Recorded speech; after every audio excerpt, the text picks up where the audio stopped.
There is nothing wrong with your YouTube player. Do not attempt to adjust the picture.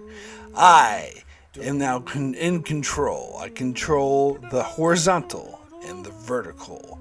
I can delude your image with a lot of cute cat pictures and the same old tired meme you've seen on the internet reused over and over again and beyond.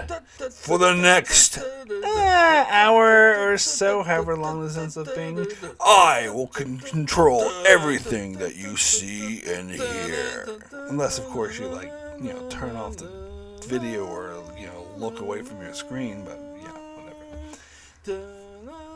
You are about to experience the awe and mystery that reaches from the deepest inner minds to a review of The Outer Limits. Hello and welcome to Enchantment of Eternity's review for The Outer Limits 1990s version, Season 3. In this video I will be covering every episode of Season 3 of the 90s version of The Outer Limits. So, Season 3. So I talked before in my previous seasons how I hadn't seen every episode of The Outer Limits, and that part of the reason why I wanted to do these reviews is because I wanted to watch the entire show, every single episode in order for the very first time, because I had never done that before. And so I knew there were some episodes, there were going to be a lot of episodes that I hadn't seen before, which I thought would be nice, and I was really looking forward to that. But the thing is, I had no idea just how many episodes I hadn't seen. I had referred to this show before as one of my favorite shows of all time, even though I knew I hadn't seen every episode. But watching this show now, I am shocked at how many episodes I haven't seen. It feels like I saw less than a fourth of the show before, maybe like an eighth. And here's the thing, because in Season 1, I talked about how I got the DVD, so I'd actually seen Season 1 before, but even before I got that DVD, I saw the majority of episodes in Season 1, maybe 75-80% of those episodes. There was only 4 or 5 I hadn't seen before. Season 2, I was like, oh, wow, because there was only 6 episodes I had seen before. Well, Season 3, there's only 2 episodes I've seen before. The season premiere and the season finale. Everything in between I have not seen. And to be honest, I guess I'll cover this next month when I cover Season 4. I looked at the episode list of Season 4, and I am fairly certain that I have seen exactly 0 episodes of Season 4, although I'm not entirely sure of that, because maybe there's some episodes I'm forgetting and I'll recognize once I watch it. And I did look ahead, and there's definitely episodes of Season 5, 6, and 7 I have seen. So it's not like it would be all the seasons. But, I'm more convinced than ever, because I talked about before how I watched the show in syndication week to week. And it would keep showing the same episodes over and over again. I think that's why I thought in my head that I had seen the majority of episodes of the show, because they kept replaying episodes I've already seen. So I thought they were running out of fresh episodes. And so I'm a bit pissed off that there were so many episodes I hadn't seen, and yet they're just playing the same episodes over and over again. You know what? I don't know how I would confirm this, or if there's any way to confirm this, but I am starting to think now that because The Outer Limits was a premium channel, show on Showtime, and they were showing it on syndication, the reruns on syndication, that they only release certain episodes for syndication. Usually when a show goes to syndication, they'll show every single episode in order from start to finish. But I'm starting to think that wasn't the case. Because how come I saw episodes in Season 1 And in a lot of episodes in season 1, and some in season 2, some in season 3, some in season 5, some in season 6, but none in season 4 and only 2 in season 3. Like, I don't know. That makes me think that that they only released certain episodes for syndication, and that's why I kept seeing the same episodes over and over again, because they had a limited amount of episodes to go through. Maybe I just had bad luck. Maybe I would just tune in at the wrong time. I doubt it. And mind you, like, some episodes they would show like 3 times, and I'd be like, wow, they're showing this episode again? And yet there's only 2 episodes in season 3 I've seen. So I'm a bit peeved off about that, to be honest. However, that being said, that meant watching this season, it was almost entirely fresh for me. So that was an interesting experience, particularly unique to these season-long reviews I do. Now, what did I think of season 3, barring all that?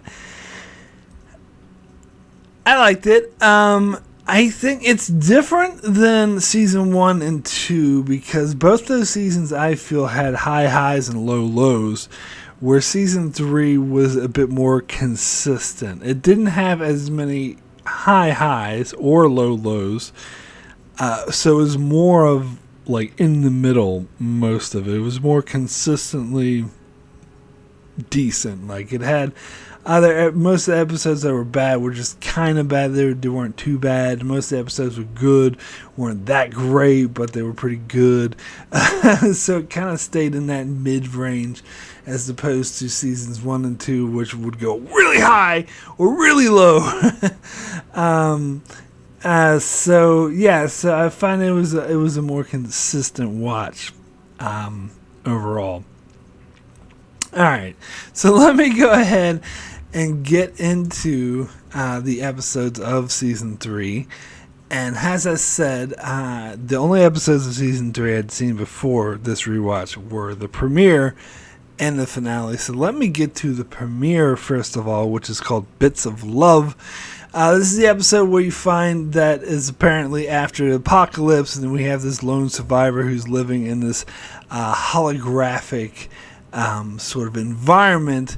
He doesn't know if any other human being survived because he's isolated in his like little bunker, but he's able to have this like holographic, it was kind of like a holodeck really playing, where it has holograms of the people he knew when he was alive, like his brother, his mother and father, and he also has this chamber where he's able to have sex with random women who are also of course holograms. But, you know, there's a hologram computer of the computer that runs this whole simulation, and he makes the mistake of flirting with her and having a one-night stand with her, and when he tries to cut it off, she takes it personally and becomes sort of obsessed and Fatal Attraction-esque, and then he tries to shut down her program, and she retaliates by making a hologram of him and having all the other holograms ignore him like he doesn't even exist. And that's sort of the twist ending.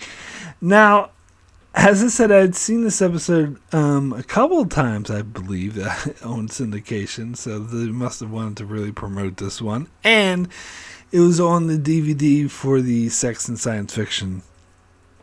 So I had seen it yet again. So I'd seen this one quite a bit. And it's okay. Like, it's fine. It's an interesting concept that he's like his rich playboy type, so you don't feel too sorry for him. And plus, you can tell that he's kind of degrades women and does the one night stand thing. So it's kind of interesting that he gets his comeuppance when he tries to do it to the hologram that runs his program. But the Fatal Attraction element to it, like, I hated that movie, and I'm not really a fan of that sort of genre, and I thought it was a tad bit ridiculous, especially the way she's like, I'm pregnant, when she's a hologram. And I don't think it's that realistic that the holographic computer would behave in such a manner, even if it was designed to emulate human behavior. I don't know. Whenever they have this, and it's kind of similar to the episode they had in season 1, where the android became obsessed with the handicapped guy and like almost killed another woman because of it. Yeah, it's a different shade of that, but still, I don't know. So it's a decent episode. I didn't think it's as great as the show apparently does, because they keep promoting the fuck out of this episode. So now let's delve into this, the bulk of the season, which I had never seen before. Let's start with the next episode, which is called Second Thoughts. Now, yeah, I just mentioned how I felt like this season was kind of, mid-range, not too terrible, not too great. This episode is an exception. It made me think that this season would suck, because this episode is not very good at all. It features comedian Howie Mandel, who plays a mentally disabled janitor who, as a dying scientist, like finds a way to transmit his consciousness into his brain, but then he becomes obsessed. He's obsessed with this woman who's like a caregiver at the home he lives at, and he becomes obsessed with like getting more people into his brain, so he starts killing people and using that same machine to transfer their consciousness into his brain, to the point where he has like 5 consciousnesses rolling around his brain. And because he's obsessed with this woman who's married or engaged to another man, he ends up killing that other man, taking his consciousness. However, he then finds out that man was suicidal, and so those suicidal tendencies are transferred into him, and then he ends up killing himself. Dun dun dun dun dun. It was a really dumb episode. I think the whole concept of having all those like consciousness in his head was not executed well at all. I mean, Howie Mandel may be a decent comedian. Actually, I don't think he is. I think he kind of sucks at comedian, but he's not a good actor either. And he certainly can play off a role like this, where he's supposed to play different consciousness and different people all at the same time. And it's kind of, I don't know. I find it a little bit insulting to the mentally impaired. I don't know. Maybe I'm being too sensitive, or PC, or whatever the fuck you want to call it, what SJW.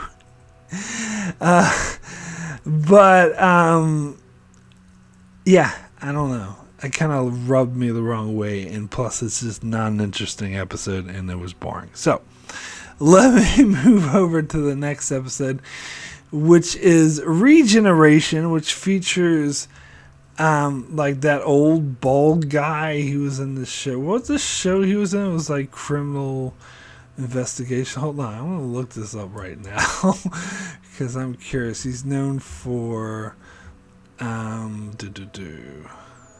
Murder One. Is that the show I'm thinking of? I thought it was like Criminal Investigation or whatever. But he was in one of those stupid. Oh, he was in NYPD Blue apparently.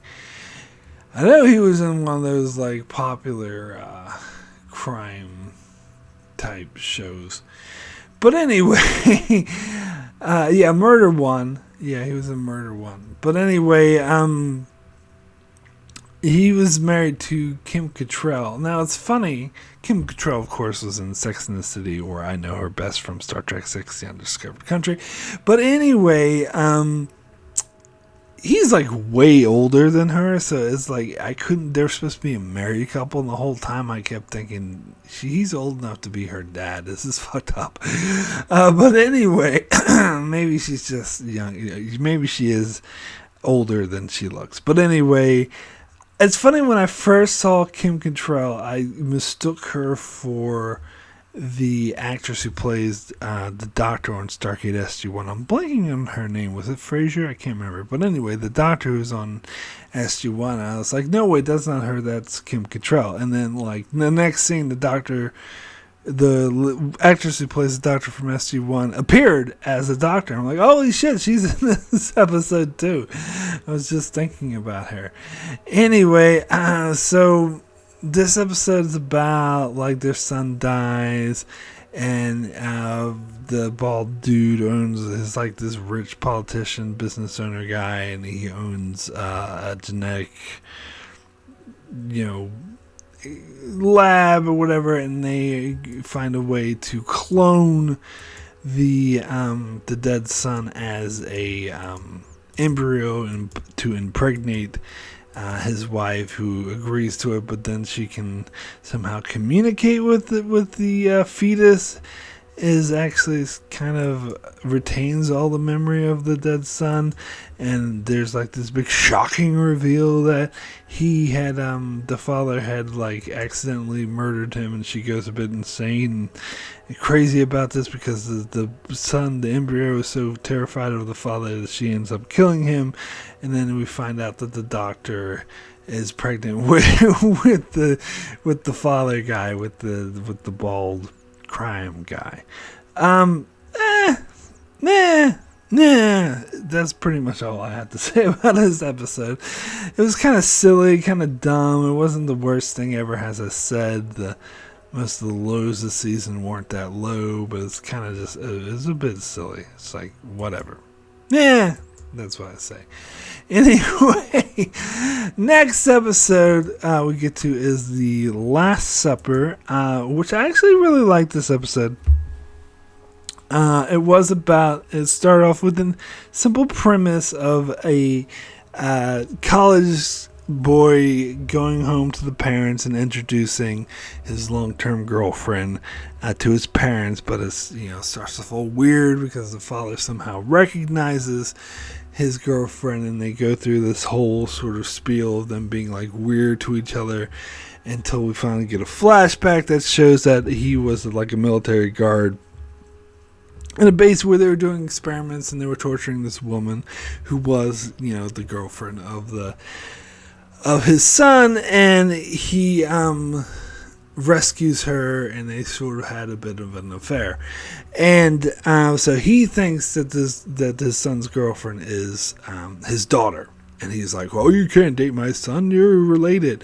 But she was like, no, I'm not the daughter of the woman you knew. I am the woman you knew, because it happened like 20 years ago or something. So he can't fathom that she wouldn't age, but apparently she's like a Highlander who's been, not a Highlander, but she's been alive for like hundreds of years and apparently can't die. And that's why the weird scientist guy was doing experiments on her. And then the son catches them together and thinks they're having an affair. But then they try to explain it, and the son and the wife completely think it's bullshit. But then the weird scientist shows up and holds them hostage.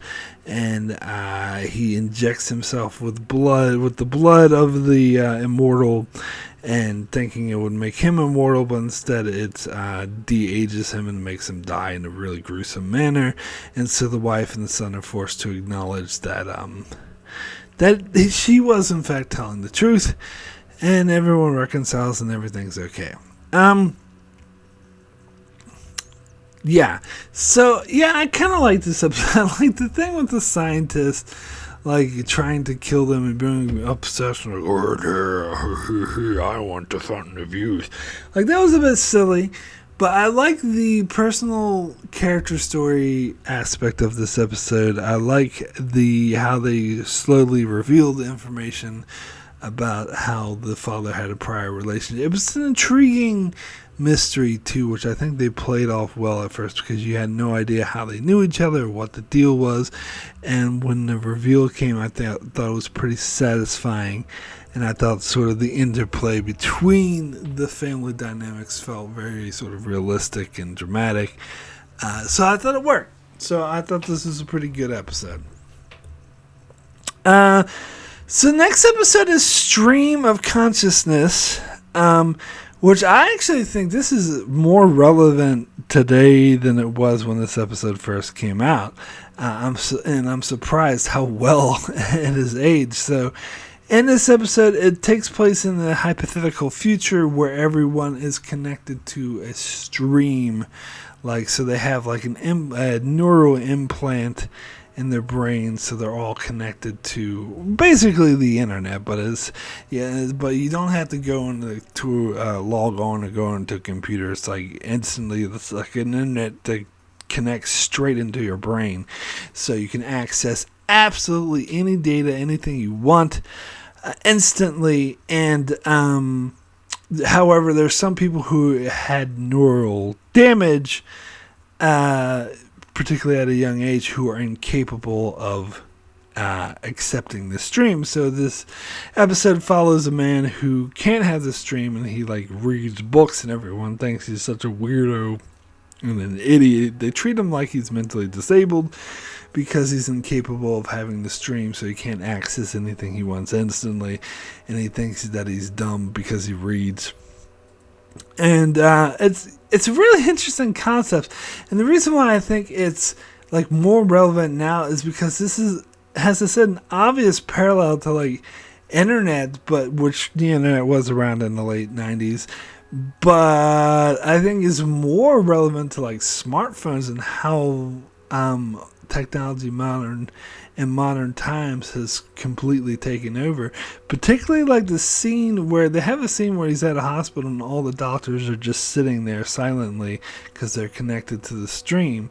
And they wouldn't think to speak to a patient because they could just access this information on the stream. So he has to sort of interrupt them. And they're a bit pissed off at first. They're like, why the hell are you actually speaking to me? But then they realize he's not connected to the stream. So they're like, oh, okay. So they have to explain it to him verbally, which I see as kind of a downgrade or beneath them. And that has to be commentary on sort of zombie culture of people who cannot pry their eyes away from their iPhones, from their screens, who, if you know, there's been a lot of commentary and complaints about how in modern times you go out, people are just sitting there staring at their phones and don't have any actual social interactions or actually read a book or actually go outside or have any activities, that they're kind of like zombies. They just sit there on their iPhones and ignore everyone who's right in front of them. And so this was sort of taking that commentary, which is actually way more relevant now than it was in the 90s, and sort of taking it to its greatest extreme. So I think it's actually quite commendable that this episode was able to correctly predict that this was the trend that the internet and other technology like that would lead to. However, in this episode, of course, the stream ends up causing a disease and it becomes evil or whatever.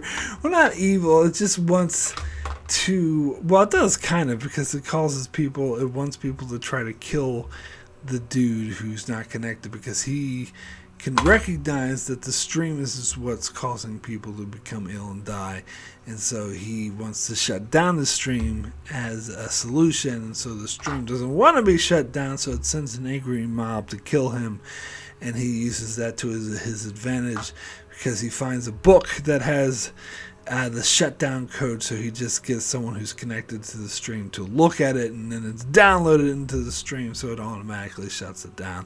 And then the irony of the episode, dun, dun, dun, is that everyone who is now disconnected from the stream, now they're the ones who are uneducated and ignorant, and he has to train them to read and stuff. So before he was the idiot and the mentally disabled, and now he's like the smartest man alive. Which I think that's kind of an interesting turn. And overall, I think that was a pretty poignant commentary on how over dependence on technology and it does it in a way that's way more relevant than the way, like, say, Star Trek, the original series, would always have, like, a supercomputer, like, control people, like, I am the supercomputer. Like, I never really got that. I thought that was, like, a bad way to do commentary on over dependence on modern technology. And, of course, Black Mirror has a lot of great episodes about this, but Black Mirror came out in the age of technology, so it was, that they weren't predicting anything or whatever. It's kind of obvious by then, so I think it's actually more commendable that this episode came out in the late 90s and was able to predict this trend and make poignant commentary on it. And plus, I just think it was a pretty good episode. Really liked it. So, next episode we get is called Dark Reign. It features this actor who I've seen in several Star Trek episodes who plays like an asshole. He always plays an asshole. And he plays an asshole in this episode too. I guess he's just one of those typecast actors. Where apparently and this episode kind of reminds me of what the hell is it? I was gonna say No Country for Old Men, but no, it's another one. Children of Men, which is the movie I don't like, but I don't want to get into that because apparently people love it. I thought it was boring. But it has a similar premise where the whole world becomes infertile and only a few women can actually give birth, and the government is trying to sort of control those women that gives birth, and that's led by the asshole guy. And it's and there's an underground movement, sort of a resistance that is really similar to Children of Men. But anyway, so it follows this couple who is a teacher who was teaching the last, she was a fourth grade teacher or whatever, and they were the youngest children alive. So once they graduated, she had no other children to teach because there were no other children around. But she becomes pregnant, and they think that it's actually viable. And the resistance tries to get to her first, but the government finds out, so they have to flee. And she gets secluded in this government facility by this asshole guy who's treating her like shit. And once she gives birth to a healthy baby, the asshole guy is saying, demanding that she and her husband can't leave, and the government's pretty much going to run their whole child's life. But then the resistance breaks her out, and the couple.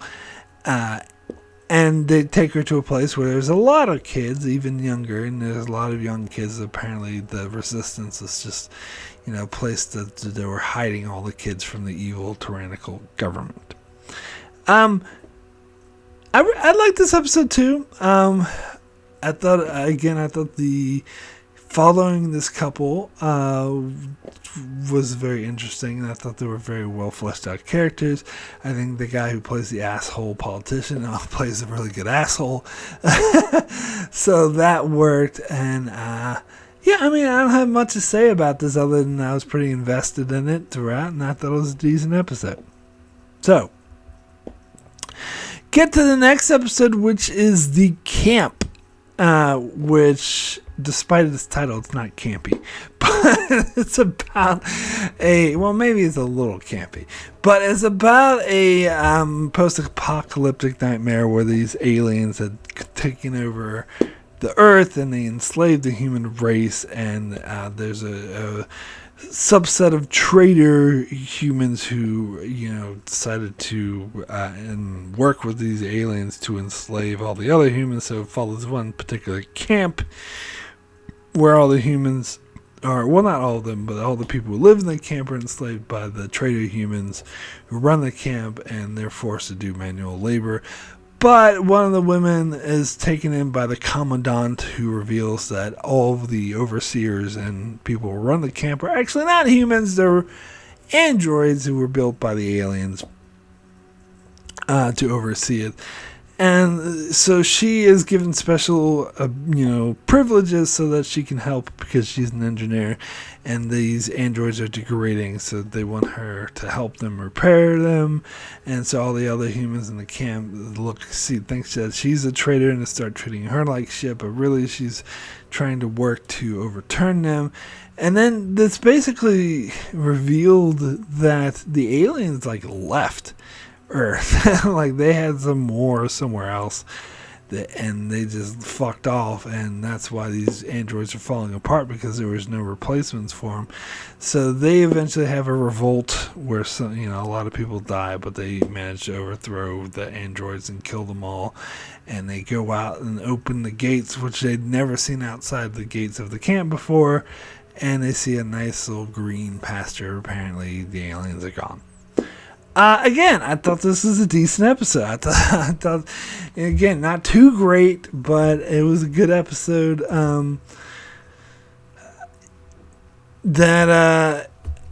mean, the analogy to Nazis was beyond obvious, but it was still a good episode. I think the way that the main character, she had like I don't know if it was her husband, but it was the father of her child, and the way he treated her like shit, I thought was really annoying. I thought it was a bit contrived, the way they all started treating her like shit, when it was obvious that she was being forced to work for the, commandant or whatever.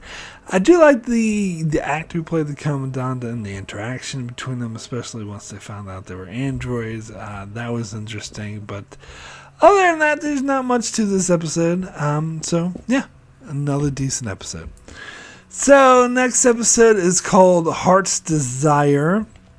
I didn't really care for this one as much. It's an Old West episode. It takes place in Oregon, of course, because the show is filmed in Vancouver. So they wanted to take place in the U.S. for some reason, but it has to look similar to Vancouver. So it's usually set in the Pacific Northwest, like X-Files used to do the same thing, and Stargate SG-1 as well. But anyway, so it's taking place in sort of the old Western type episode, but in Oregon, not in the desert, because that's where they're filming. And the alien comes down and like promises like these magical powers to this band of outlaws. It's like the power to like instantly like they say they can convert like matter into energy. So it's basically they can kill people, they can vaporize them instantly with their thoughts. And it follows like 4 bank robbers, and 2 of them are brothers who are in the younger brothers played by Casper Van Dien, who was in Starship Troopers, amongst other things. I think this was the same year Starship Troopers came out, actually, 1997. This was earlier in the year. And the dialogue's really cheesy. I'm not a huge fan of westerns, but that aside, I think the dialogue's very cheesy. I think the actor is like, oh, blah, blah. And it's very like cliche the way, because the 2 outlaws are assholes and try to run away with the money, and so the brothers hide the money, but then of course the assholes get magical powers. So even once they find the money, they're like, we're taking it all. But then the alien guy offers the brothers the powers, and they get the powers as well, and they clash with the asshole guys, and he tries to kidnap the woman that the younger brother's in love with and threatens to kill her, and so then they overcome him, they kill him, but then the older brother turns into an asshole, and he threatens to kill his younger brother's girlfriend for no good reason. I didn't buy this. I thought it was stupid. It's the whole gold fever storyline, which I think is done to death and really cliche. And then the younger brother has to kill the older brother, and then he renounces his powers or whatever. And then the alien shows up and reveals that he's an alien, because he was like in disguise before as a priest. And he's like, I'm testing humanity, blah blah, to see if you guys are ripe for conquering. It was really dumb. Sorry, I didn't like this episode. Thought it was cheesy. It's not the worst thing ever, to be fair, but yeah, didn't really care for that one. So, next episode is called Tempests. It features the actor who was on Will and Grace, and then later on Travelers.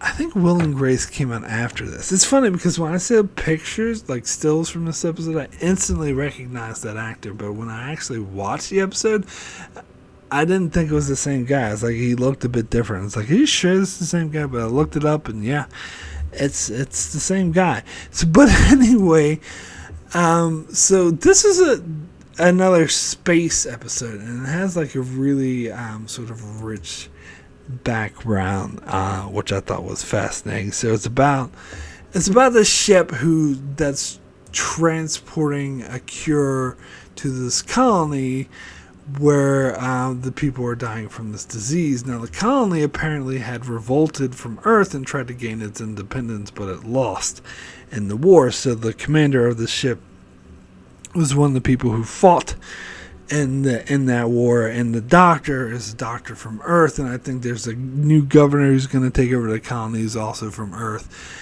After Earth reestablished their dominance, but they try to put the past behind it. Look, put the war behind you. Let's move on. We want to, take this cure to the colony. We want to save people. We want to help people. And you can tell that they legitimately did want to help, but the guy was still had harsh feelings towards them after, of course, they, crushed their rebellion for independence.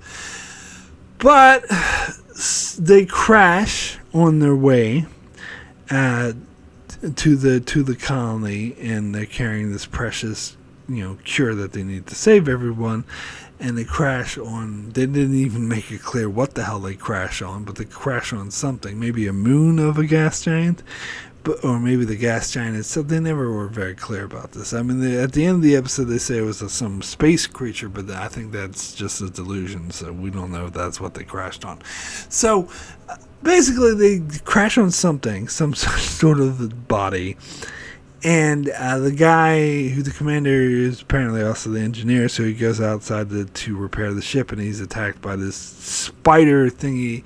So he runs inside the airlock, but the spider chases him in, and he's in the airlock, and whatever, and the spider's in there with them, and it kind of fades to black. And then when it comes up again, we follow this character in two different realities. One reality is he's back home. The whole spider thing and the thing crashing never happened. That was just a delusion because he was succumbing to that same, virus that the colony was suffering from. But he made it home with the cure. So he sort of almost died from this virus, but he wakes up months later, and his wife is there, and the kids are there. Everyone's cured, everyone's fine. He's a hero, and the doctor's there, and they're trying to say everything's great. But the other reality, he keeps switching from that reality to another reality where he's still on the ship, and the spider has kind of taken over the governor and had nested around her and is making her delusional, and they're still trapped on that. I think they discover it's some weird alien creature that they're trapped inside of, and they need to get out of. And they're just kind of working with the captain to try to get out of there. And so he keeps switching back between those two realities, and he starts to go a bit crazy. Kind of remind me a bit of Frame of Mind. And so as the audience, you're wondering which reality is real, because he himself doesn't know, and he often mentions that each reality feels just as real as the other. And then sort of he comes to accept that the reality where he's on the ship is the actual reality, and he finds a way to. Apparently, the ship is stuck, and there's no possible way for them to be saved. But he can launch an escape pod and take the cure with him. So that's what he does. Oh, and the doctor died at some point. I think the spiders attacked or something. So anyway, he finds a way, and the governor's completely the spiders are completely killing her. But he finds a way to launch an escape pod with the cure, and he launches into space and leaving the captain there to die because there's nothing he can do. There's a teary farewell. And then the colonist ship pick him up, and his wife calls and says, "Oh my God, it's so great to see you. You're a hero." And then we flash back and find out that both realities were delusions. That in actuality, when he had entered the airlock, with the spiders infested the whole ship, and they nested on every crew member, and they were all experienced delusions, and they were all just wrapped up in the webs and slowly dying as the spiders killed them and took over the ship. And so the cure would never leave that surface, and so he was just in his delusion the whole time. That's your pretty standard twisty dark Outer Limits ending, but I think it really worked. Like, in fact, I really like this episode. I like the mind-bendy twistiness of it. And in this case, I think that dark twist ending does actually really work. I mean, sometimes it can be a bit cliche because Outer Limits does it so much. It's like typical in this and the Twilight Zone. It's like a typical for this type of show to have that dun dun dun dark ending. But this one, I think it really works. It does leave you with a kind of hopeless feeling that everyone's fucked, and there's not really any sort of moral to this episode, but it's an effectively powerful ending, and I like how you're wondering the whole time which reality is real, and then it turns out they're both fake, and they're all fucked the whole time. Like, any hope he had was delusional. So that's powerful. It actually reminds me a lot of an episode of a recent show that came out on Netflix last year called, what's it called? Love, Sex, and Robots or something? No, Love, Death. Yeah, Love, Death, and Robots. That's what it's called. Or Death, Love, and Robots. One of those orders. Anyway, it was a animated sort of, what it's called. It's oh God, I'm blanking on what this. But what the Outer Limits and Twilight Zones are, where every episode is different. And they had an episode similar to this. Well, not really, but it was similar in the way where, spoilers for that episode, but that the guy, what he thought was reality, was actually an alien who was slowly feeding on him as he was dying. And they were just creating the delusions. And that was like the big twist ending. And I like that episode too. I think that worked, and I think that actually worked a lot here. So I actually think this is a powerfully dark episode, which I really, really liked. So, why the fuck wouldn't they show this episode on syndication, huh? Tell me that. Anyway, sorry. I'm still bitter about that.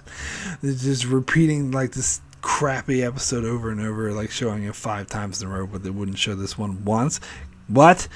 No. Okay. Sorry. This is back in the 90's, mind you. I'm sure people who have cable, nowadays it's on some cable channel, Comet or whatever.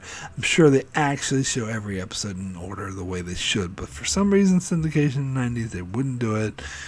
Whatever. Move over to the next episode, which is The Awakening. So, I don't know how science fiction-y this episode is, because there was a claim, like the creators of the Outer Limits saying that's what set the Outer Limits apart from Twilight Zone, because Outer Limits is specifically science fiction, where the Twilight Zone could be fantasy or whatever. Although there's another episode that's much worse about this, which I'll get to later on in the season. But this one, I mean, I guess it kind of is, because it's about experimental technology. All these episodes, there's so many episodes about experimental technology, but anyway, it's about a woman who is incapable of feeling emotion at all, and the caretaker finds a way to, with experimental technology, to give her the ability to feel emotion. So I thought that was an interesting concept, and I thought the actress who played this main character did a really good job, and I liked seeing the world through her eyes and having that sort of experiencing all these like emotions, like enjoying food for the first time and enjoying actually feelings of love for the first time. Like, I think they did a really great job of this. But then she kept like having these episodes and freaking out where she thought she was seeing aliens or whatnot, and she thought like the cat would die. And then you find out at the end of the episode it was all an elaborate hoax by the woman she was staying with and the dude that she fell in love with. They were in it together to try to prove that this drug didn't work so they could sell the drug to another company who can make lots of money off of it. And that was such a soap opera cheesy, over the top ending, I gotta be honest, where they're like, hey, we're planning it all along, and they see the fake aliens that they used to. That's dumb. I'm sorry, but it is. It was really cheesy, and then she like kills them and somehow gets away with it or something. Oh yeah, and they pretend they take the medication away, so she's emotionless, but actually she's not. She's just pretending to be emotionless. Apparently, the procedure worked and permanently gave her emotions, since she's just pretending not to have any now. Which I'm fine with that, but the whole thing with the woman she's staying with and the other lover guy actually being lovers and in on it and using all the fake stuff and we're gonna make lots of money. That was really dumb, I gotta say. But I still like this episode. It might not have been great, but I still thought the character story and the actress did a great job. Barring that cheesy ending, it was still good. So we'll get to the next episode, which is New Lease. The main actor who plays in this episode, the whole time I was like, who is this guy? He looks so familiar. And it turns out that he played the main villain on the movie Avatar, which I can now understand why I didn't recognize him, because he's not playing an asshole in this episode. He's playing actually the hero or whatever. He has his flaws too. Now, this episode's about, apparently, he's a scientist, working with experimental technology. Imagine that. With another scientist who come up with this technology to try to bring people back from the dead after they die. And so they managed to do it with this guy, but they only managed to keep him alive for like a day or so.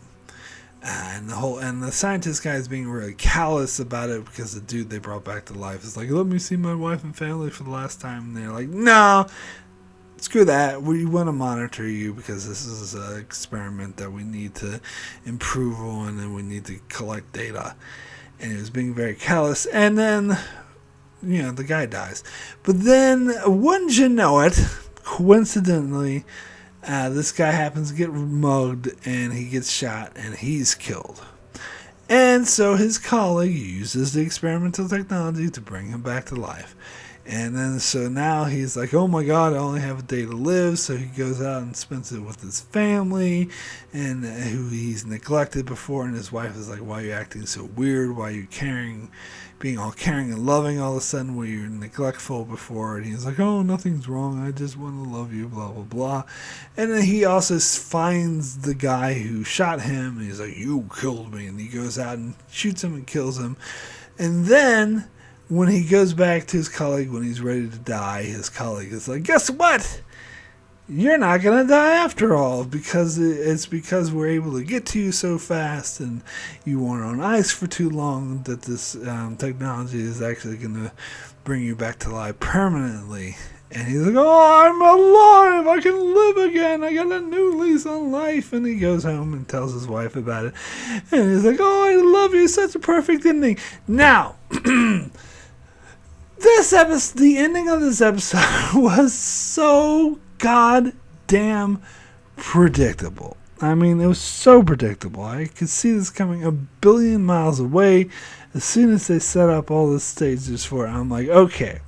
Like, as soon as he saw the mugger guy that had shot him, as soon as he saw him, I was like, all right, I know what's going to happen. He's going to go out and he's going to kill that mugger guy, and then he's going to find out that he's actually not going to die, that he's going to live, and then the police are going to show up and arrest him and throw him in jail for the rest of his life.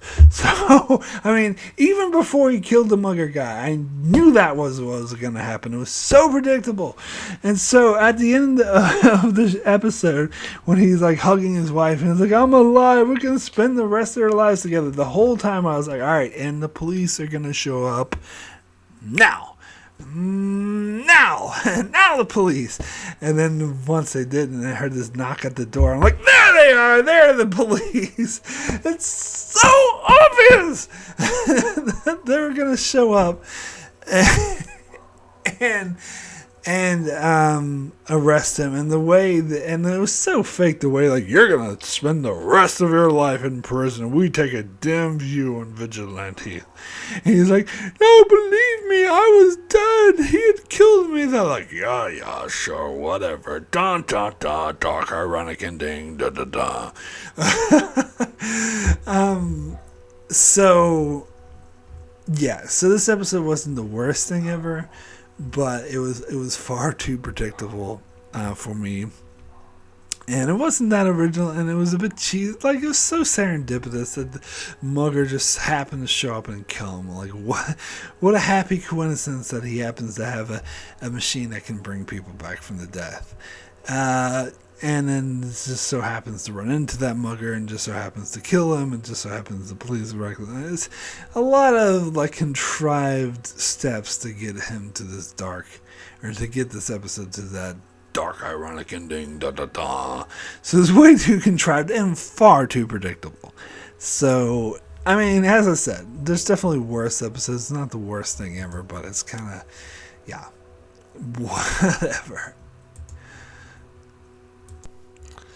Alright, so we come to the next episode, which is Double Helix. Now, this episode features a young Ryan Reynolds. This is what I think is most noticeable about it, because he's quite a huge star now. In fact, when I was watching this episode, his name popped up in the opening credits. I was like, Ryan Reynolds? Really? And when he showed up, I'm like, oh my god, he's so young. I'm not sure how young he was when he filmed this, but he was playing a character who was 19 years old. So, yeah, he was a bit chubbier when he was younger. But yeah, a young Ryan Reynolds. That was very weird to see that. Anyway, the episode's actually about this college professor who discovers the ability to increase the enrons or whatever. This reminds me of that episode Genesis from Star Trek Next Generation, where the enrons were enhanced and everyone de-evolved, which I've been told that episode has all the science of a cartoon. And that is to say the science is completely nonsense. And so they're using that same reasoning here. And where the hell are you? They're using that same reasoning here, so that shows me that the science is probably bullshit here too. So anyway, this professor gets a fish to evolve who could apparently breathe out of water, and he grows legs to crawl out of water. It was a bit ridiculous, and that is very sort of controversial, and a lot of people are against that. But apparently this scientist is well known and a huge draw for the university, so he has a lot of pull for the university. He finds out that he's dying, so he injects himself with the, evolution-causing serum. So that actually reminds me a lot of the episode New Breed that was in season 1, that also featured a scientist who was dying and so injected himself, or actually it was his brother-in-law, but injected him with the serum and had ill-conceived consequences. So I thought we were going to do the same thing over again, but apparently, to their credit, they did take it in a different direction. The scientist is more like Close Encounters with the Third Kind of direction, where he starts having these visions. He grows this shit on his hand, and he don't know what it's for, and he has this urge to get together 4 men and 4 women and for his little project.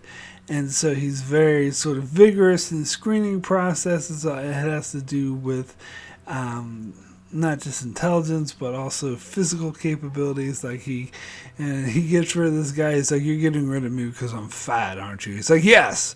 And he gets rid of anyone with glasses. And so they have to be like peak ability. And then once he chooses his 8, he's like all weird. He's being all creepy, and he's like, "Oh, you trust me. You have to trust each other." And he's being kind of a dick the whole time. And he tells them all to strip naked. And 2 of the students are like, "Oh, fuck you. I'm out of here. This is creepy." Which is, by the way, the correct reaction to have. And so he's down 6 students, and he has to apparently they're going on this trip in the middle of the woods because that's where his evolution serum urges told him to go. And so he's down 2 students, but he finds his estranged son is coming over dinner with his girlfriend, which he forgot all about. So he talks them into coming out in the middle of nowhere with them to be the 8. And they find this military installation where the military sort of ambushes them with guns, and he's like, oh, I'm probably here to open whatever it is you're trying to not to open. And I was like, it's the Stargate. The whole time I was thinking it's gotta be the Stargate. But it was some weird alien contraption that the military has been trying to open for like a century, and they couldn't figure out what the hell it is. But the scientist dude actually has the thing that grew on his hand was a key to operate the machine. By the way, he actually grew a map on his back, and that's how they found the place. And so he operated, and there's this old message saying that, oh, we seeded humanity here, and you can come back to our home planet. And so the military just lets him and his students just walk in the ship, and then the ship takes off. And when he was asking Ryan Reynolds, his son, and his girlfriend to come with him, I assumed like Ryan Reynolds and his girlfriend would be like, nah, this is fucking nuts. This is crazy. I'm not going to leave Earth. I'm not going to leave everyone I know and love behind. This is to go in some alien world where I may or may not die. Screw that. You guys have fun. See you later. But no, instead he's like, sure, we'll go with you. And the girlfriend's like, yeah, absolutely. So they all hop in the alien ship and it takes off. There's a lot about this episode that I don't buy. It is an interesting concept, and I did like how they took an interesting spin on this. But, let's leave away the science, which I'm sure is completely junk. Just leave that out of it. That's not really relevant. It's the character behavior which I don't buy about this episode, particularly how the son and his girlfriend all disagreed to go in the middle of nowhere, like drive like 4 hours in the middle of the wilderness overnight when they were supposed to have dinner. And once they're there, they're following him where he's all crazy. He's like, I got a map on my back that leads me to this place. Like, I know there was some resistance from them, but there's no way they should have followed. Now, the students, maybe I could buy them a bit more because they, thinks that he's going to make them famous, and he's this famous geneticist, and that's the whole reason why they went to the university. I give them a bit more leeway to follow some of his craziness. But, and the fact that the son and girlfriend were just like, okay, we'll go on this alien ship with you. I was like, no, like, to be fair, like with the students, part of the screening process was to make sure that none of them had any sort of friends or family that the connections they were too strongly wouldn't want to leave. But Ryan Reynolds has a mother, and I can't remember if they said his girlfriend Hope was an orphan or not. They might have said she was an orphan, but surely she has some loved ones who wouldn't just want to up in and leave on the spaceship, so where her loved ones will be wondering what happened to her, and they'll think she's dead. Like, she wouldn't do that. This whole thing is dumb. Anyway. So I wasn't a fan of this episode. It's not the worst thing ever. As I said, there were some interesting aspects of it, but that ending was way too cheesy for me. Oh, plus the military, the way that they behave is, okay, we'll let you into our secret facility and just let you take off in this alien ship. Whatever. Anyway, we'll get into the next episode, which is a Dead Man Switch. Now, I was actually really surprised to learn that this is one of the highest rated episodes on IMDb, and I do believe it's in the top 10. I was like, really? I mean, it's not a bad episode. It's okay, but really?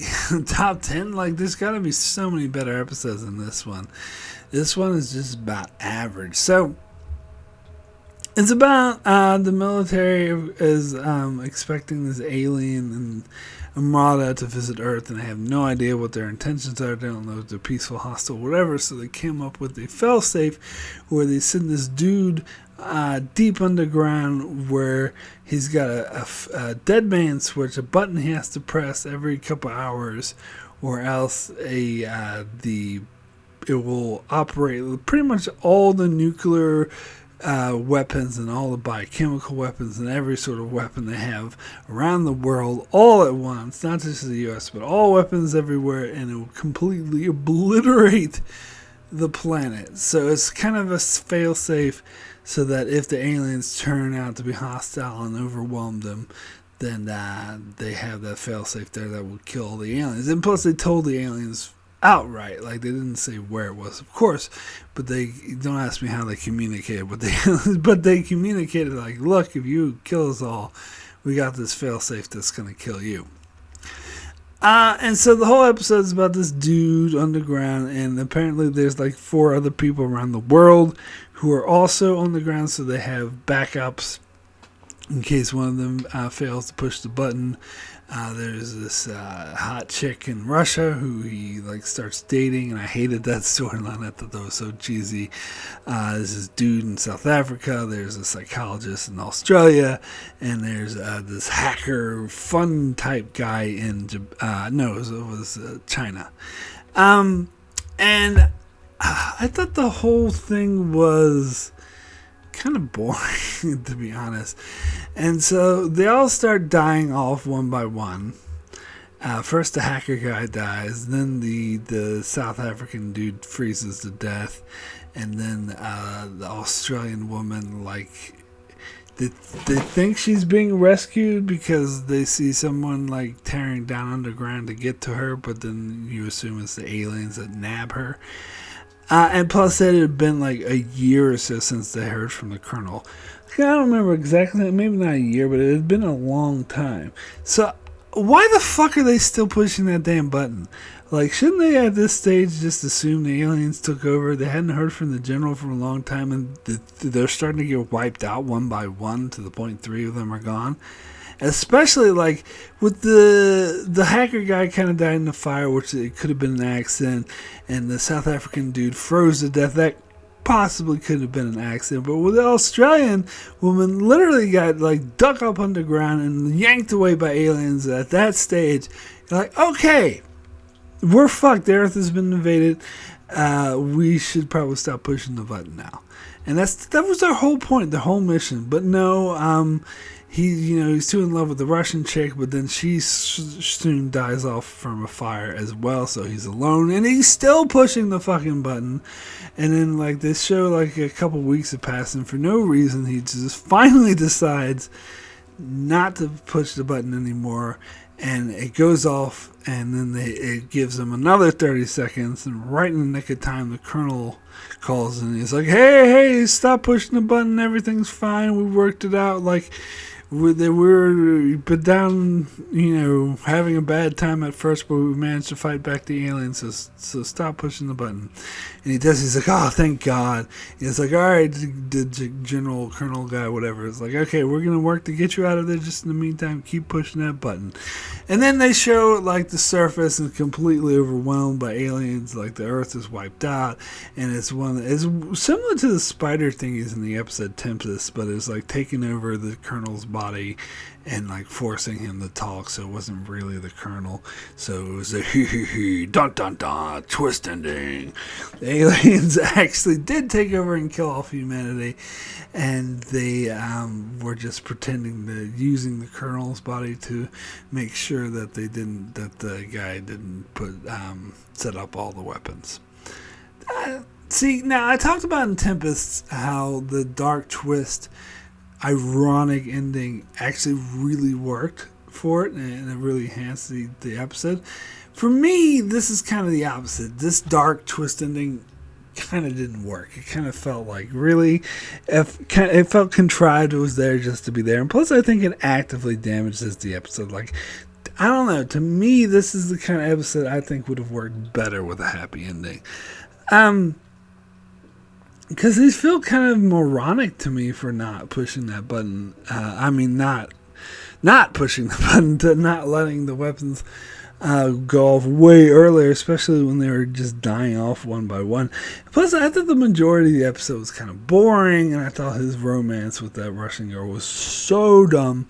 So I really don't understand why this is like one of the top rated episodes. I mean, it's not terrible.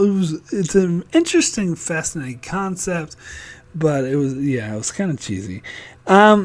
I must say that this episode reminded me a lot of Lost, the season 2 storyline where they had to push the button every 108 minutes or the world would end. In that case, they were kind of just going off of faith, but you find out later, spoilers for Lost, that was in fact the case, that had they not pushed the button, that the world would in fact end. Of course, I thought Lost did it way better than this episode. Sorry, but it did way better. But it's still an interesting concept. I wonder if that's where Lost got this concept for, or maybe it doesn't have to be. I mean, could have been other storylines that had a similar concept, or maybe they just thought of themselves. But it does make me wonder. Anywho, let's get to the next episode, which is Music of the Spheres. This actually features Kirsten Dunst, who I believe at this stage is somewhat well known. I think she was in an interview with the Vampire before this aired or was filmed. And it has the dude who was in Fringe, who played... God, I'm blanking on his name. But the dude who was the son of the crazy scientist. But he's like a young teenager in this episode, so he looks way young to me too. It's weird. So anyway, it's about, he's like works in this astronomy department. I keep saying astronomy department. And he picks up this signal of this like alien signal or whatever. It's coming from a sun or whatever. It seems to just be background noise, but he thinks it's meaningful. So he records it and he brings it home, and his little sister hears it and she becomes obsessed with it. She's like, "Well, it's beautiful music." And she starts playing it for her boyfriend. He's like, "Oh my God, the music's so beautiful." And they share it around to all the teenagers in high school, and they become obsessed with it. And they're like, "Oh, this is so beautiful music." And they sway back and forth, and everyone else just hears static, and they find like this rave where they all start growing all this weird shit all over their bodies, so they think it's like dangerous and hazardous, and at first none of the scientists believe it's the sound until the nerd guy kind of finally convinces them that it's a sound, but it's only affecting teenagers, not adults. And they try to, some of them die, and they try to cure them of it, but nothing works at all.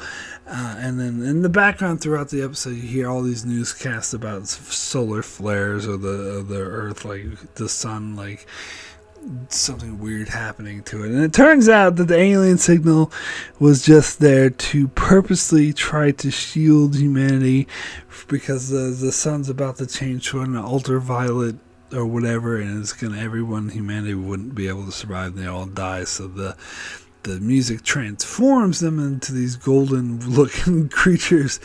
And so once they figure that out, so the son plays the music, or the younger, nerdy guy plays the music for his sister, and she becomes better, and then she turns into a golden thing.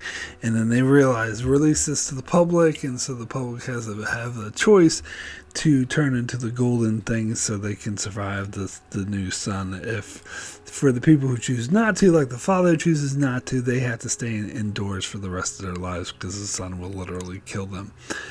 Yeah, I thought this episode was kind of dumb. To be honest, like it's just really cheesy. Oh, listen to the music, and I'm sorry, they look so silly when they turned into their little purple things. They're like, "Oh, we can last the sun." It was just way too out there, and things happen way too quick for it to be believable in any manner. So, wasn't the biggest fan of this episode. I mean, again, it's not It wasn't bad, it wasn't terrible, but anyway, I'll get to the next episode, which is the revelations of Becca Paulson. I don't know who was smoking what when they wrote this episode, or what the fuck they were thinking. What the hell? What is wrong with you people who wrote this episode? Seriously, like, what were you on? Like, what are you even thinking? Like, I guess I've seen some other, like, shows or, like, weird shit that have a similar tone to this episode. This one's, I don't know how to describe it. It's really campy, and it doesn't at all fit with the tone of The Outer Limits. It felt really, really out of place. Again, this episode's hard to describe. It's about a middle-aged woman shoots herself in the head, but somehow she's still alive, and then a picture frame keeps talking to her, telling her that her husband's cheating on her, and then she becomes super smart. But the way she behaves and the way her husband behaves, there's something really unrealistic. And then she goes to see a vet about the bullet hole in her head, and the vet's like, this looks to be healing nicely. And the vet so every character in this episode is behaving really weird, and she meets this like weird person at the store that starts it's not how people behave in real life. It's like, I don't know the word to describe this weird kind of funky kind of tone that they're going for in this episode, but whatever it is, I don't like it. I think it's stupid. And then they dropped hints throughout the episode that she had a tumor, and the bullet sort of hit the tumor, and that's how she still survived. So it actually saved her life, and the manner it calls her to become like super intelligent. But then like she decides to electrocute her husband because he's cheating on her, and then for some reason the picture frame or whatever goes in the TV and tells her to save him, so she grabs his hand and they sort of electrocute together, and the house like goes up in flames and they both die. Like, and then the episode ends, I'm like, what the when the episode ended, I was like literally like, what the fuck was that? What is wrong with you people? What, I mean, how would anyone take enjoyment out of that? I guess it's supposed to be silly, campy comedy, I guess, but I didn't find it funny. I just thought it was stupid, and it didn't make any sense the whole time.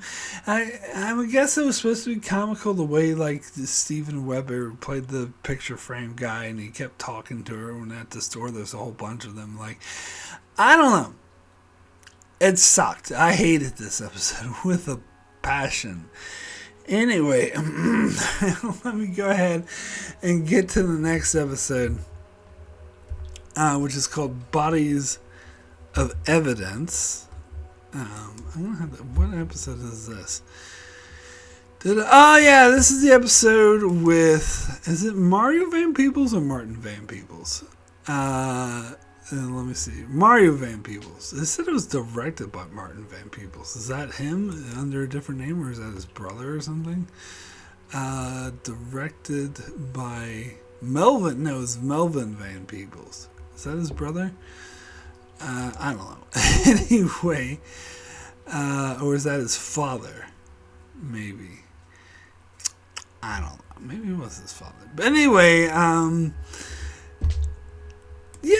this is another episode. I'm just going to go ahead and jump to the ending. This is another episode that had a dark, twisty, ending, which I don't think it should have. I think it actively hurt it by having. This is another one I think it needed to have a happy ending in order for this episode to be good.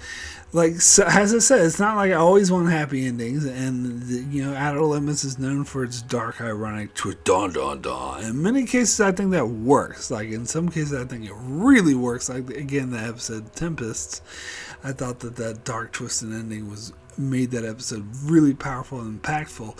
But this episode, I think should have had a happy ending, honestly.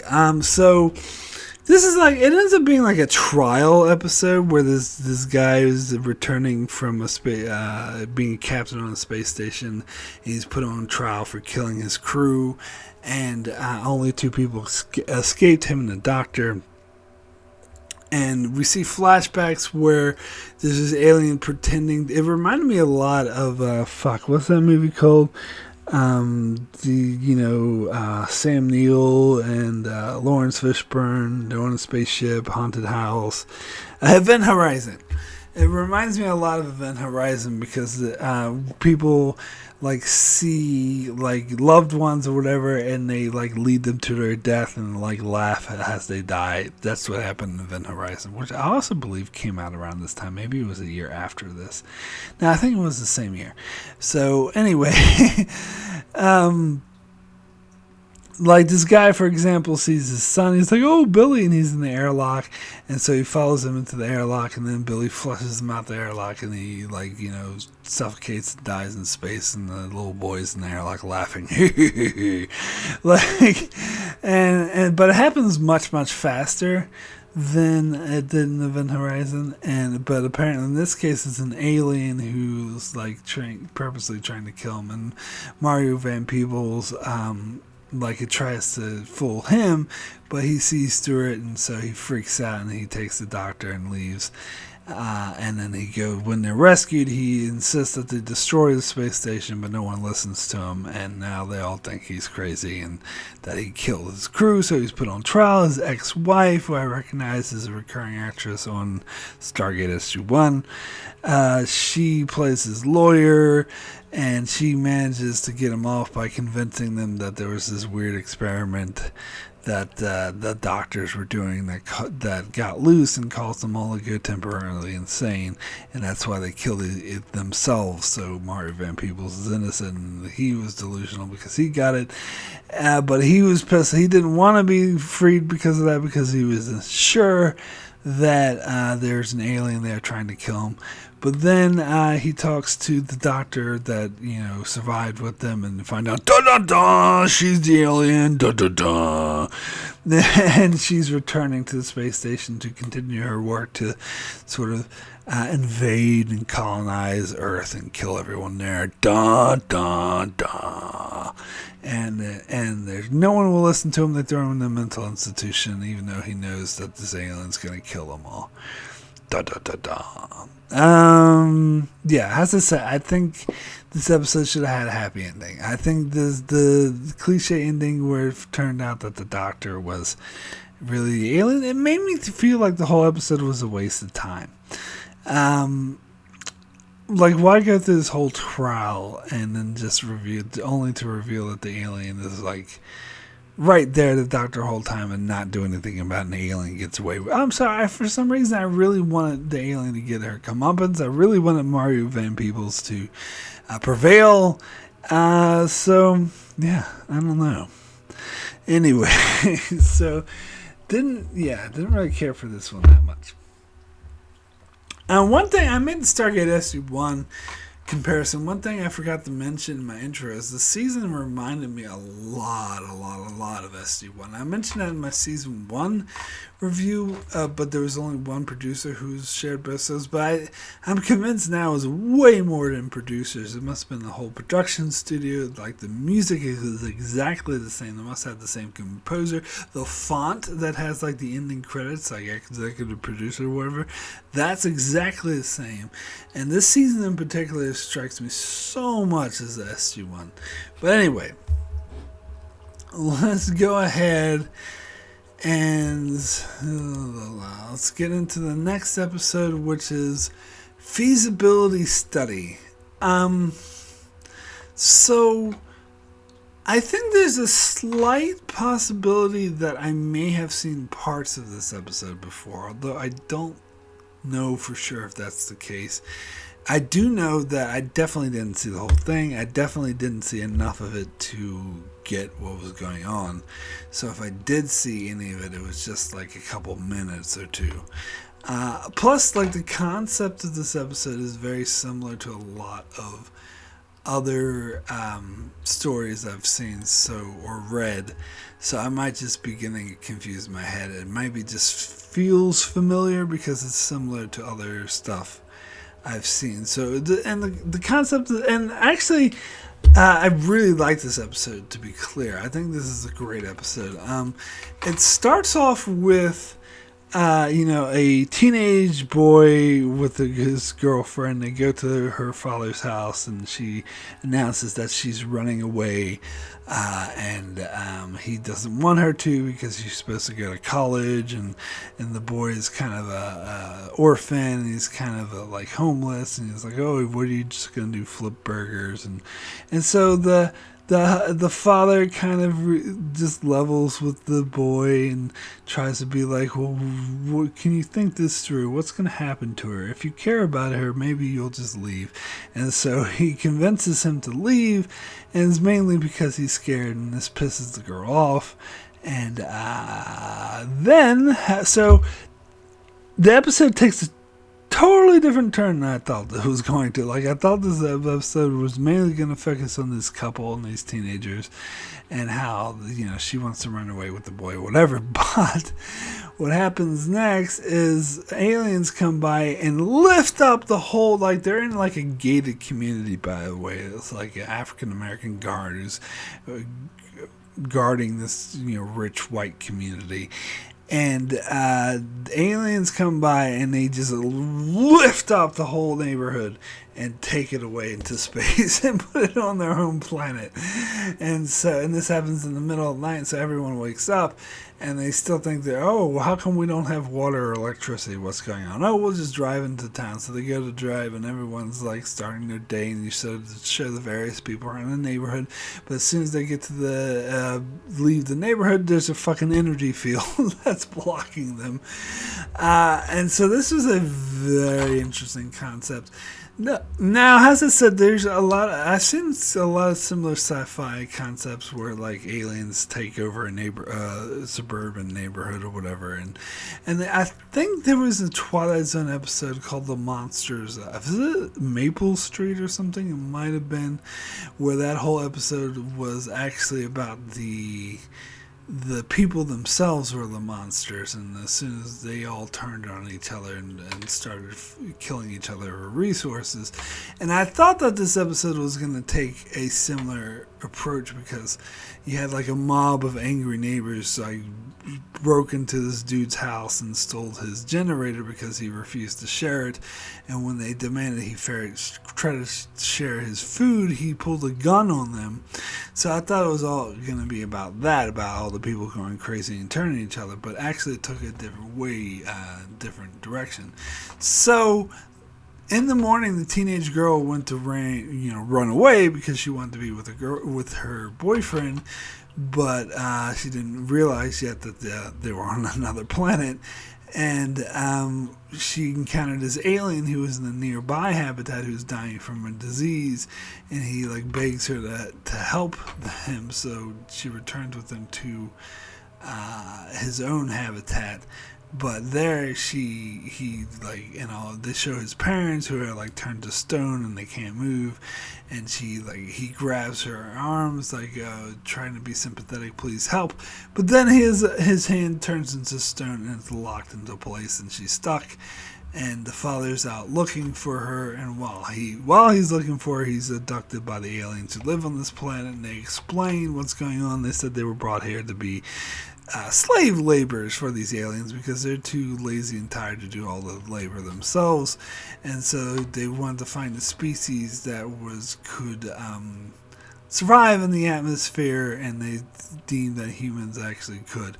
And so they were brought to here as a slave labor force. And then when the dude's brought back, he finally finds his daughter and finds that she's dying from a disease that these other aliens had.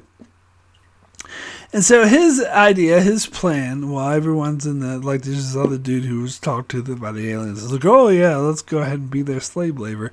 But the guy is like, the aliens made it clear that if we turned out to be like a decent slave labor force, that they were going to go back to Earth and take all of humanity and bring them here to be their slaves.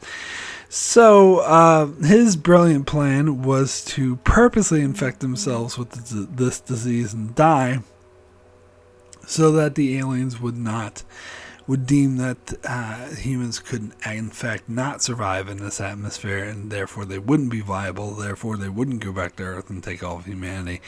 And of course a lot of people weren't okay with this plan because it meant killing themselves. But he manages, to talk them into it, saying, look, you want to, of our lives, to live the rest of our lives as slaves is not worth the enslavement of the entire human race. And so they all he grabs his daughter's hand, and they all hold hands in a circle, one by one, and then they all turn to stone. The end.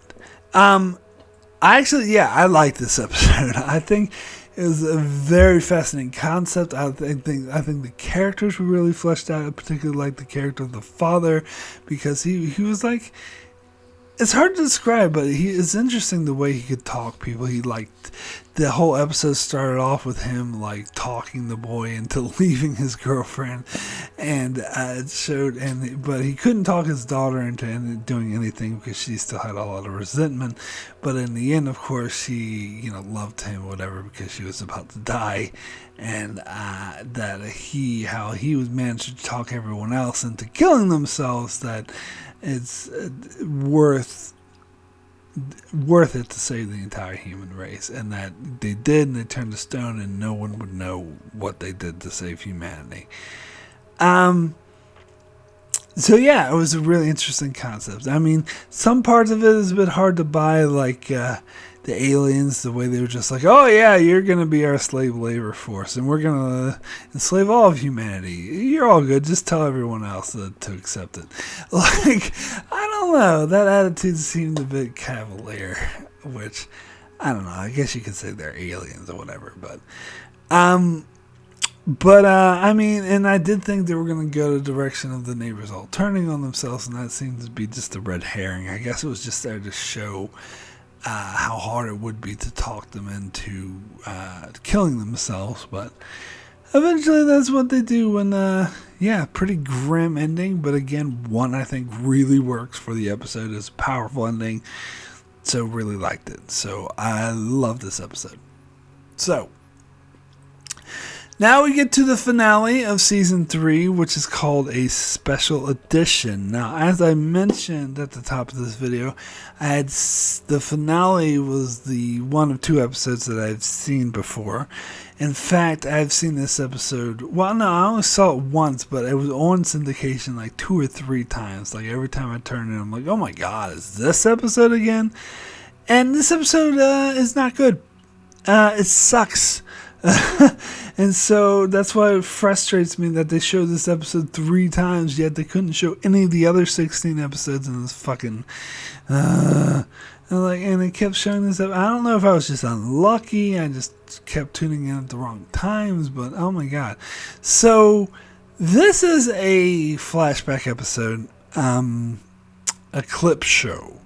Now, I talked before about how clip shows usually suck, but the thing that made The Outer Limits and SG1 similar is that they actually managed to pull off clip shows and make them interesting. SG1 in particular, and The Outer Limits did this in Season 1 with their finale, Voice of Reason, I think it was called. It was a fairly decent episode, which is referenced in this episode. But this episode actually fails. It tries to make a clip show interesting, but it doesn't pull it off. It's actually a hot mess.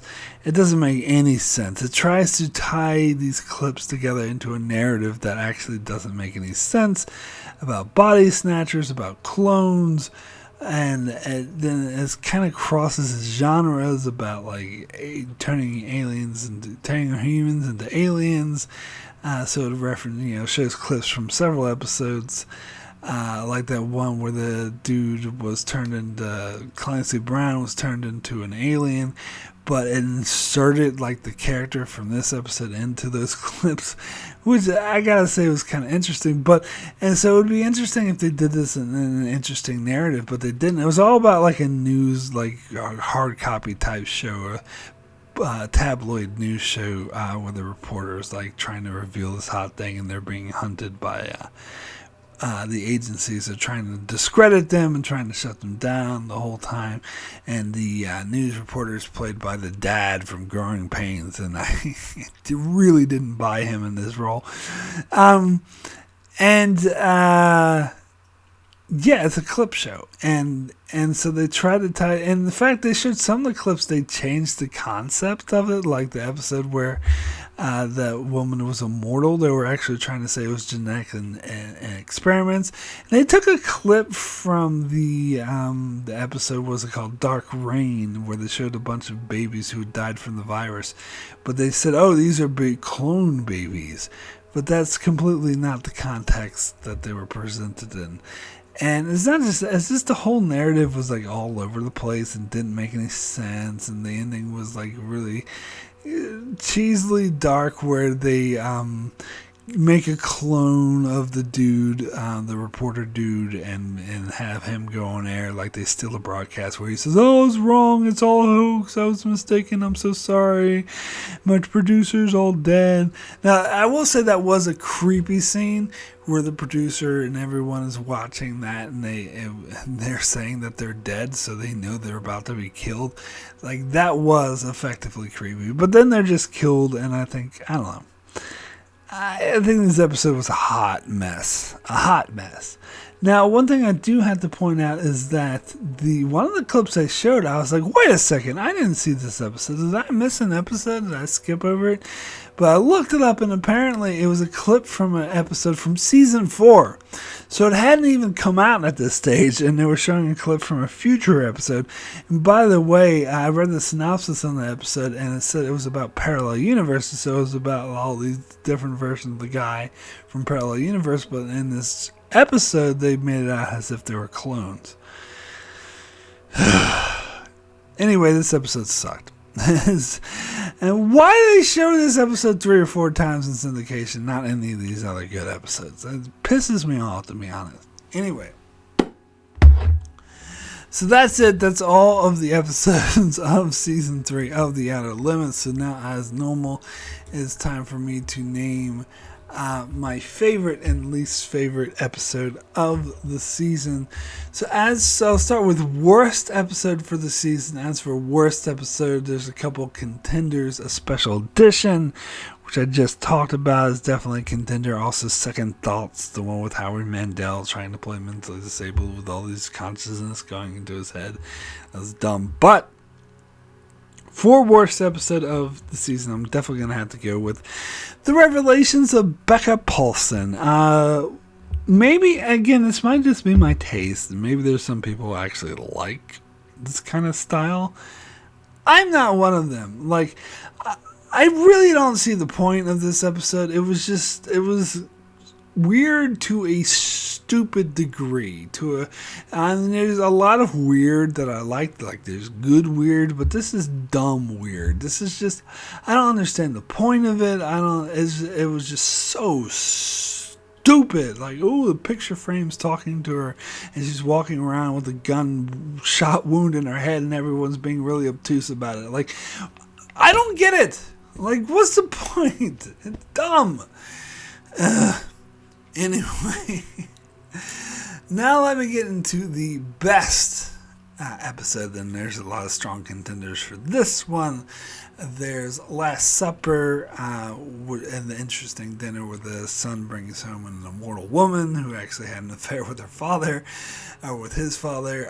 There's Stream of Consciousness, which eerily predicts how everyone will turn into zombies with smartphones, but does it through the stream thing, which is even more advanced than the internet, which I thought was an interesting concept. Then there's Dark Rain, about the couple who, and children for men scenario where no one can have children, yet they manage to have children, but they're being kidnapped by the evil government guy, but then the resistance comes and break them out. So that was interesting.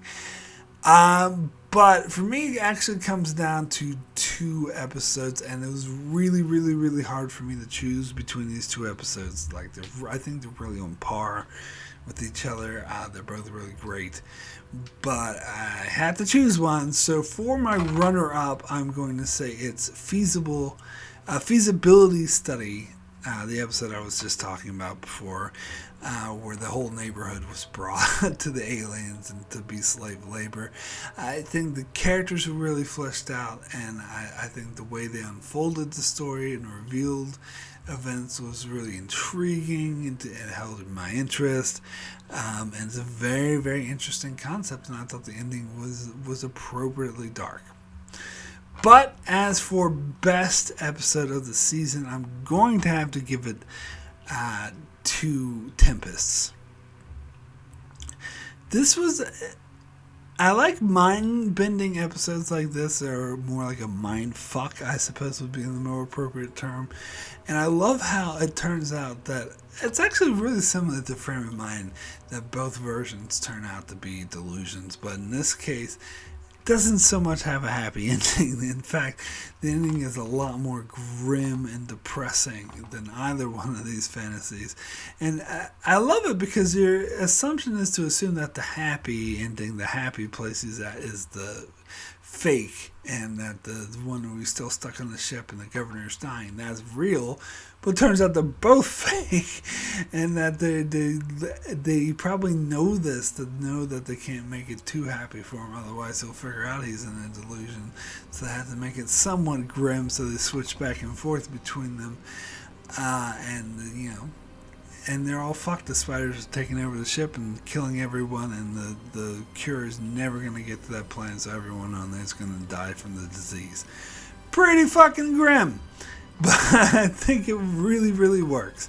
So, I gotta give it to this as the best episode of the season. Now, as for my rating for Season 3 of The Outer Limits, I think I'm going to give this an 8 out of 10. An 8, extremely good. As I said, didn't have as many terrible or bad episodes as previous two seasons. Didn't necessarily have as many great episodes either, but it did have a couple strong episodes and a lot of really decent ones. So the consistency was, the quality, I should say, was more consistent throughout, and is more consistently good. So say again, give this an 8 out of 10. So that's it for my review of The Outer Limits Season 3. Please join me next month and every month as I continue to cover every episode of The Outer Limits, one season at a time. Also, check out my channel as I cover many other shows such as all kinds of Star Trek, Breaking Bad, The Expanse, and more. So be sure to subscribe so you can keep up with all of that. And thanks a lot for watching.